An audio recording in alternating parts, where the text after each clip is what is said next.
नमस्कार साथियों, आप सभी लोगों का बहुत बहुत स्वागत है टारगेट फॉर IQ के इस क्लास में। आज हम पढ़ेंगे आरएनए के टाइप। पिछले वीडियो में हमने डीएनए, आरएनए इन सब चीज़ों के बारे में पढ़ लिया था। आज हम पढ़ेंगे आरएनए के टाइप क्या होते हैं, कितने तरह का आरएनए होता है और उसके काम क्या होता है। ये सारी चीज़ें करने के बाद आरएनए के ऊपर आपकी समझ बहुत ही ज़्यादा अच्छी हो जाएगी। तो आज हम पढ़ेंगे आरएनए के बारे में। आरएनए के बारे में हम पहले पढ़ चुके हैं कि आरएनए का स्ट्रक्चर क्या होता है। सिंगल हेलिकल होता है, ठीक है, सिंगल हेलिकल होता है आरएनए। हमने बताया था ऐसे होता है, नीचे जो है ये जो ऐसे जो है न्यूक्लियोटाइड होते हैं। ये जो किससे बना होता है, ये जो है हमारा नाइट्रोजन बेस से बना होता है। ये जो न्यूक्लियोटाइड होते हैं ये नाइट्रोजन बेस यानी नाइट्रोजन छाछ के बने होते हैं, जिन्हें हम एडेनिन, ग्वानिन, साइटोसिन और यूरेसिल के नाम से जानते हैं। जबकि डीएनए में यूरेसिल की जगह थाइमिन हो जाता है। और ये जो हमारा ये बैकबोन है इसका, ये सिंगल हेलिकल जो स्ट्रक्चर है, जो बैकबोन है, किससे बना होता है, यह शुगर प्लस फास्फेट से मिलकर बना होता है।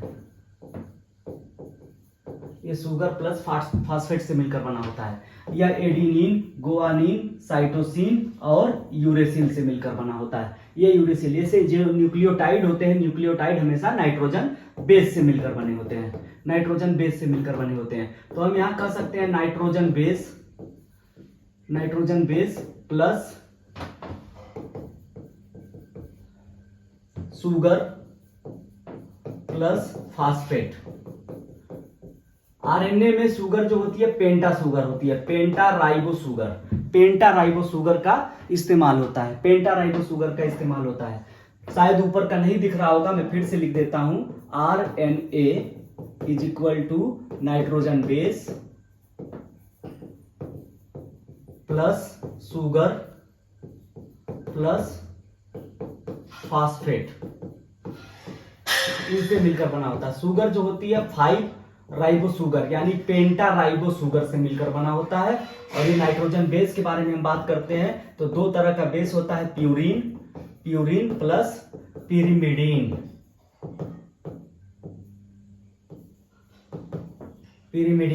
इसमें भी दो पार्ट हो जाते हैं, एडिनिन, गुआनिन।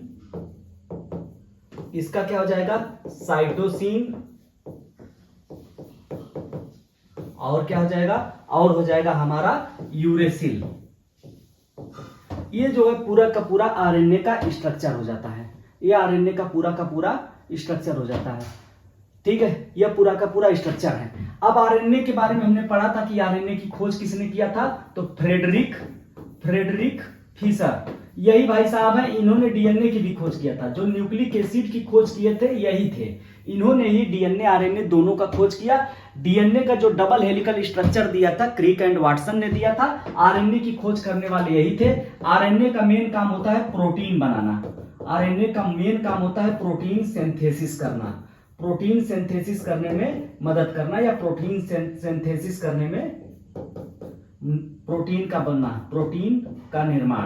प्रोटीन निर्माण में जो होता है आरएनए का सबसे ज्यादा योगदान है। आज यही हम समझेंगे कि आरएनए प्रोटीन को बनाता कैसे है। अब इसको समझने के लिए हमको समझना पड़ेगा कि आरएनए का कैसे प्रोटीन बनाता है। इसको समझने के लिए हमें समझना पड़ेगा टाइप ऑफ प्रोटीन और प्रोटीन बनता कहाँ है। आपको यह पता है कि हम जो भी कुछ खाना खाते हैं, न्यूट्रिएंट लेते हैं, पोषण लेते हैं, उसमें से जो भी प्रोटीन होता है वह लास्ट में डाइजेस्ट होकर अमीनो एसिड में बदल जाता है। और यह अमीनो एसिड जो होता है ब्लड के जरिए हमारे टिश्यूज और सेल्स तक पहुंचता है। तो जब सेल्स के अंदर हमें पता है जो सेल मेम्ब्रेन होती है किससे बनी होती है, प्रोटीन से बनी होती है। और यह परमिएबल होती है। परमिएबल मतलब होता है अर्धपारगम। तो जब ब्लड में हमारा अमीनो एसिड और न्यूट्रिएंट होता है तो ये सेल की मेम्ब्रेन को पार करके इस साइटोप्लाज्म में भी आ जाता है। तो हम ये समझ सकते हैं कि जितना भी न्यूट्रिएंट होता है वह साइटोप्लाज्म में होता है। तो अगर मैं कहूं कि यह न्यूक्लियस है और हमें अच्छे से पता है कि राइबोसोम का काम क्या है, ये राइबोसोम है, ठीक है, ये राइबोसोम है। हमें अच्छे से पता है राइबोसोम का काम क्या है। राइबोसोम का मेन काम होता है प्रोटीन बनाना। Protein factory of our body क्या है, राइबोसोम है। राइबोसोम का काम है प्रोटीन बनाना। प्रोटीन बनता किससे है, अमीनो एसिड से बनता है। न्यूक्लियस यहाँ पे है, ठीक है, और यह है साइटोप्लाज्म, यह है साइटोप्लाज्म। अब यहाँ पे हम समझ चुके हैं कि प्रोटीन बनाने का काम राइबोसोम का है, बनवाने का काम किसका है, न्यूक्लियस कमांड देता है राइबोसोम को कि तुम प्रोटीन बनाओ। ठीक है, अब ये प्रोटीन कैसे बनता है और इसमें आरएनए का रोल क्या है, यही रोल डिटरमाइन करता है कि कितने तरह के आरएनए होते हैं। तो आरएनए की अगर हम बात करते हैं तो आरएनए 3 तरह के होते हैं। फर्स्ट टाइप होता है एमआरएनए। एमआरएनए को बोला जाता है मैसेंजर आरएनए, ठीक है, मैसेंजर आरएनए।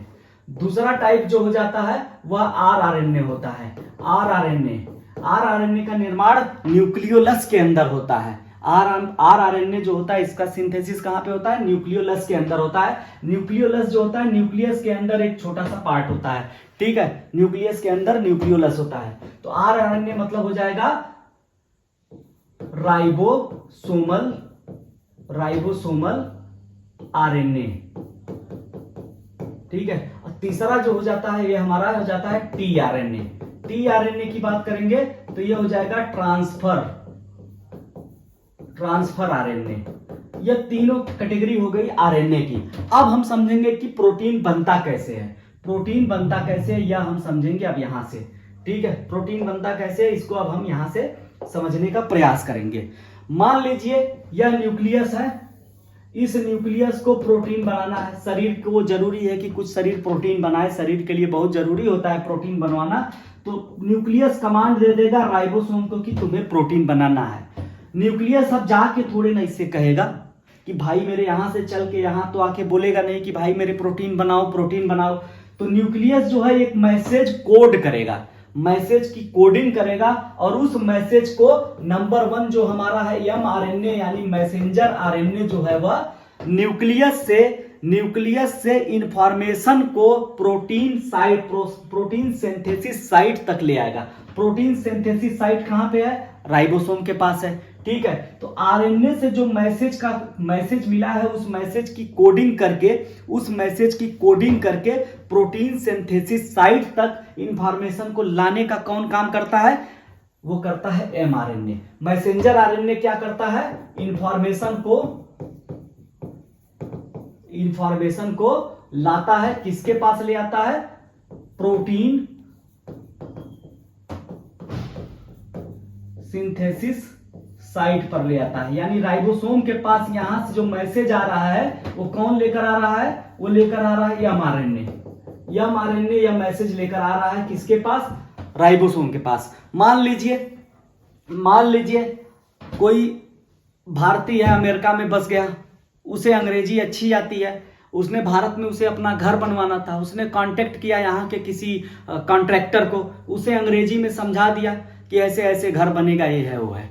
कॉन्ट्रैक्टर आएगा, अपने मजदूर को बताएगा और घर बनवा देगा। अगर कॉन्ट्रैक्टर को हटा दे, सीधे वो आदमी अंग्रेजी में पैसे मजदूर को बोले कि इतने बाई इतने का, इंग्लिश में बोले window should be here, door should be there, मजदूर नहीं समझेगा, कुछ नहीं समझेगा। वो कहेगा क्या बोल रहे हैं, हाँ फिर से बताइए, ठीक है। तो यह दिक्कत हो जाएगी। तो वहां पे एक चाहिए जो उस मैसेज को अच्छे से समझा सके। तो कॉन्ट्रैक्टर अपने मजदूर को समझाएगा कि भाई मेरे दरवाजा यहां लगेगा, घर यहां लगेगा, साहब यही बोले हैं। तो वही बात यहां पे भी हो रही है, आरएनए और राइबोसोम के बीच में, ये न्यूक्लियस और इस राइबोसोम के बीच में। न्यूक्लियस जो है एक मैसेज पास कर रहा है कि हमें इस तरह का प्रोटीन चाहिए, इतनी क्वांटिटी में चाहिए, इस प्रोटीन का बहुत जरूरी है, इतने टाइम में बन जाना चाहिए। सारा मैसेज, सारा का सारा इंफॉर्मेशन कोडिंग करके भेजा आरएनए के पास, और वह मैसेज लेकर आया कौन, एमआरएनए, मैसेंजर आरएनए। वो सारी सूचनाएं लेकर राइबोसोम के पास आता है, यानी कि प्रोटीन सिंथेसिस साइट के पास लेकर आता है। लेकिन राइबोसोम उस मैसेज को नहीं पढ़ सकता। जब ये नहीं पढ़ सकता है तो इसके लिए एक और आरएनए होता है, उसका नाम होता है हमारा आरआरएनए। आरआरएनए का मेन काम क्या होता है, जो भी यहां से कोडिंग किया हुआ मैसेज आया है उसको पढ़ना, ठीक है। तो राइबोसोमल आरएनए जो होता है ये कहां बनता है, ये न्यूक्लियोलस में बनता है, ठीक है, न्यूक्लियोलस मतलब केंद्रक के अंदर। जो हमारा यह सेल है, सेल के अंदर यह न्यूक्लियस है, न्यूक्लियस के अंदर जो होता है ये एक छोटा सा और से होता है पार्ट, ये जो कहलाता है न्यूक्लियोलस कहलाता है। केंद्रक के अंदर केंद्रिका होती है, उसके अंदर जो है आरआरएनए बनता है, न्यूक्लियोलस में बनता है। यह जो आरआरएनए जो होता है यह साइटोप्लाज्म में इधर उधर रहता है, यह आ जाता है और इस चिट्ठी को पढ़ता है। जैसे गांव में नहीं होता था, पहले की महिलाएं जो होती थी वह नहीं पढ़ पाती थी, तो गांव में 2-4 लोग होते थे जो पढ़े लिखे रहते थे। जैसे ही गांव में पोस्टमैन डाकिया आता था, लोग आ जाते थे कि हमसे चिट्ठी पढ़वाएंगे, हम हैं, हम पढ़ेंगे।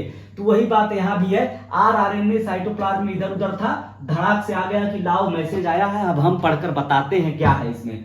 तो अब यह एमआरएनए उस मैसेज को पढ़ के इस राइबोसोम को बताएगा कि भैया मेरे तुमको यही प्रोटीन बनाना है। तो ये क्या करता है, ये जो है प्रोटीन सिंथेसिस में मदद करता है कि किस तरह का प्रोटीन बनाना है, कैसे बनाना है। अब पूरी इंफॉर्मेशन क्लियर हो गई है।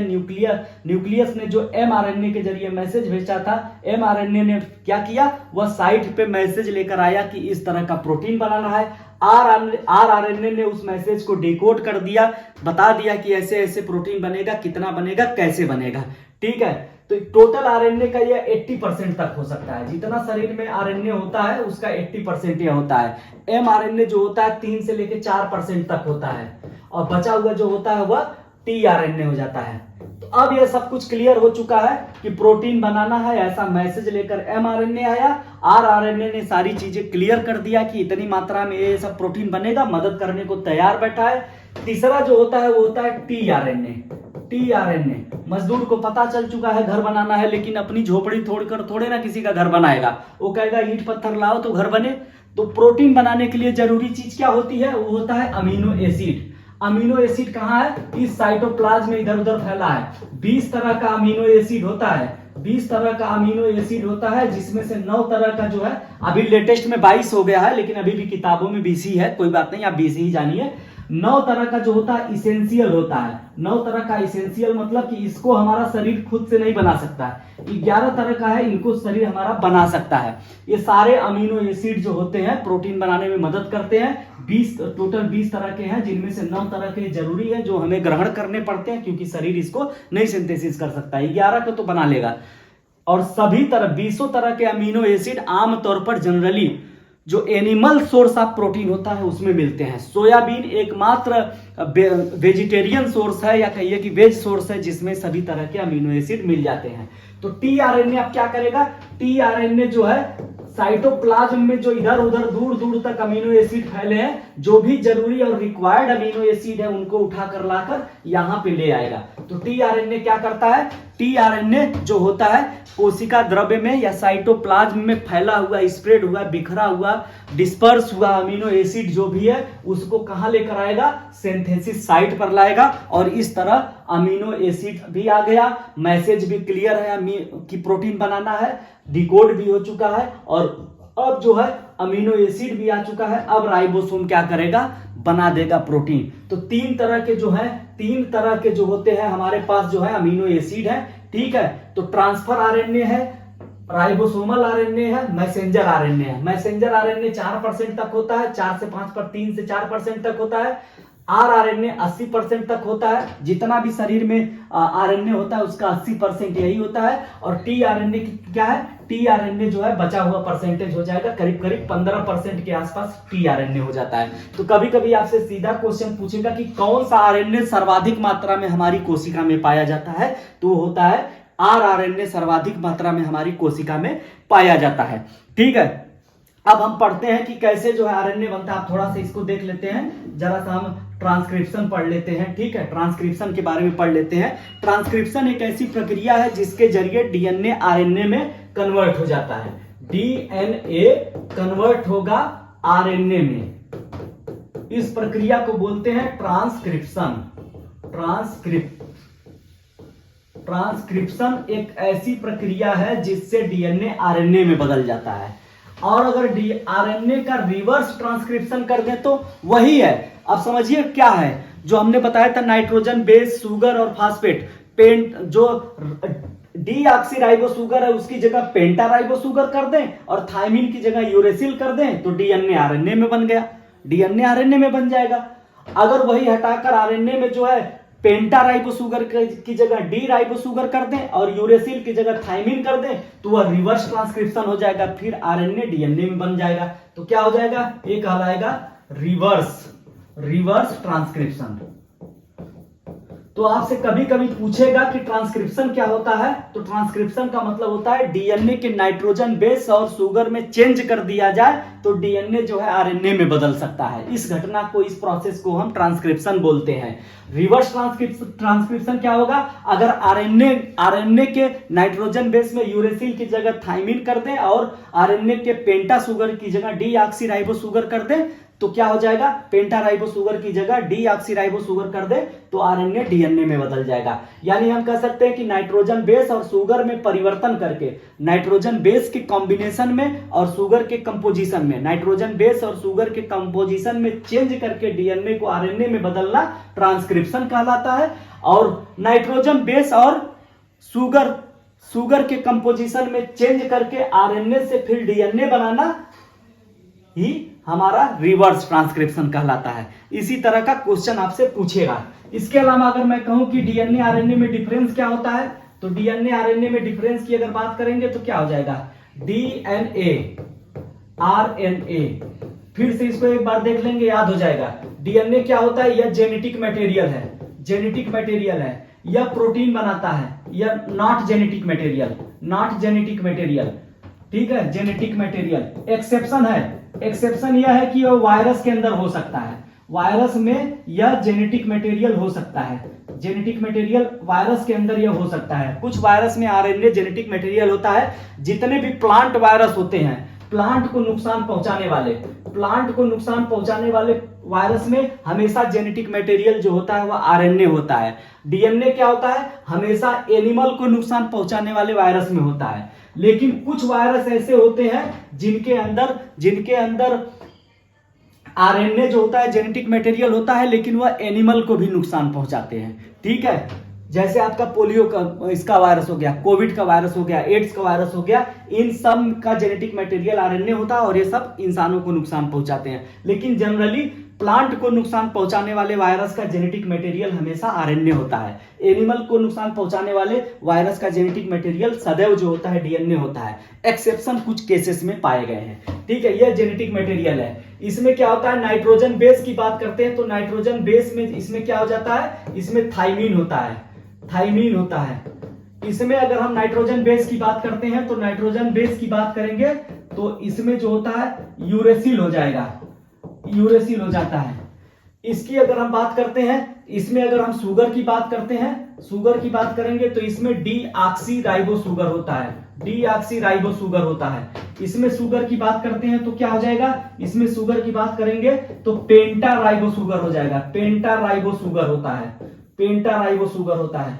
इसके अलावा यह डबल हेलिकल होता है, DOUBLE डबल हेलिकल होता है। यह सीढ़ीनुमा ऐसे होता है, ठीक है। यह सिंगल हेलिकल होता है, यह सिंगल हेलिकल होता है, ठीक है। यह प्रोटीन बनाता है, यह प्रोटीन बनाता है। यह क्या होता है, जेनेटिक इंस्ट्रक्शन को ले जाता है, जेनेटिक इंस्ट्रक्शन को कैरी करता है। इतने डिफरेंस बहुत होते हैं, ठीक है। पाए जाने वाला भी ऑप्शन लिख लेते हैं। पाया जाता है कहां कहां पर, यह जो होता है न्यूक्लियस में पाया जाता है, यह हमेशा न्यूक्लियस में मिलेगा, यानी केंद्र में मिलेगा, केंद्रक में मिलेगा। यह कहां मिलेगा, यह कोशिका द्रव्य में मिलेगा, कोशिका द्रव्य में मिलता है, कोशिका द्रव्य में मिलता है, यानी साइटोप्लाज्म में मिलेगा। तो यह बेसिक डिफरेंस हो जाता है हमारा डीएनए आरएनए का। यह बेसिक डिफरेंस है हमारा डीएनए आरएनए का। तो डीएनए आरएनए का करीब यह चैप्टर कवर हो जाता है। Thank you very much. 2 video में डीएनए आरएनए को हमने समेटने का पूरा प्रयास किया है। अगले किसी और टॉपिक पर हम लोग मिलते हैं, किसी और टॉपिक पे हम लोग डिस्कस करेंगे। Thank you very much.